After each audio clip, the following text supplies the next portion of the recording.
আফ্রিকার রাজনৈতিক মানচিত্রে এক নতুন বিপ্লবী নেতার আবির্ভাব ঘটেছে, যিনি নিজের দেশ এবং পুরো অঞ্চলের ভাগ্য বদলে দিতে বদ্ধপরিকর।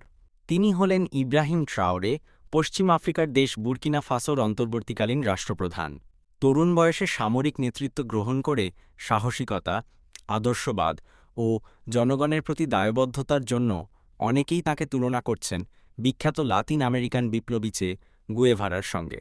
ইব্রাহিম ট্রাওরে 2022 সালের অক্টোবরে এক সামরিক অভ্যুত্থানের মাধ্যমে বুর্কিনা ফাসোর রাষ্ট্রক্ষমতা গ্রহণ করেন। মাত্র 34 বছর বয়সে তিনি বিশ্বের সবচেয়ে তরুণ রাষ্ট্রনায়ক হিসেবে দায়িত্ব নেন।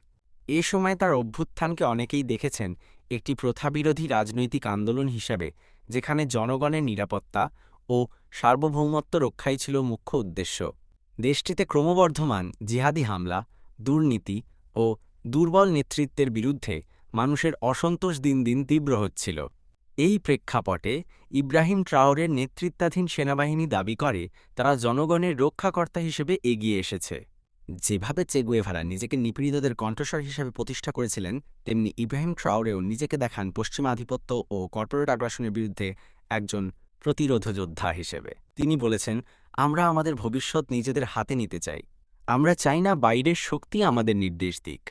এই বক্তব্যে স্পষ্ট তিনি কেবল সন্ত্রাসবাদ দমন নয়, বরং একটি নতুন রাজনৈতিক দর্শনের পক্ষে দাঁড়িয়েছেন, যেখানে জাতীয় স্বার্থ, স্বনির্ভরতা ও জনগণের ক্ষমতায়ন মুখ্য। বুর্কিনা ফাসো দীর্ঘদিন ফ্রান্সের উপনিবেশ ছিল এবং স্বাধীনতার পরেও ফরাসি সামরিক ও রাজনৈতিক প্রভাব রয়ে গেছে। ইব্রাহিম ট্রাওরের শাসন এই প্রভাবের বিরুদ্ধে স্পষ্ট অবস্থান নিয়েছে। তিনি ফরাসি সেনাদের দেশত্যাগে বাধ্য করেছেন এবং রাশিয়া ও অন্যান্য অপ্রথাগত মিত্রের দিকে ঝুঁকেছেন। অনেকেই বলছেন এটি একটি নিও উপনিবেশ বিরোধী বিপ্লব, ঠিক যেমনটি চে গুয়েভারা বিভিন্ন মহাদেশে চেষ্টা করেছিলেন। ট্রাওরের জ্বলন্ত বক্তৃতা, সাধারণ পোশাক ও প্রত্যক্ষ গণসংযোগ তাকে যুব সমাজের মধ্যে বিশেষভাবে জনপ্রিয় করে তুলেছে। তার ছবি, দেওয়ালচিত্র, এমনকি টি-শার্টে পর্যন্ত ট্রাওরের মুখ দেখা যাচ্ছে, যা এক ধরনের বিপ্লবী কাল্ট তৈরি করছে।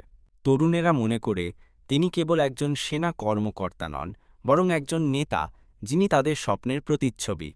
যদিও ট্রাওরের আদর্শবাদ ও সাহসিকতা প্রশংসনীয়, তবে বাস্তবতা কঠিন।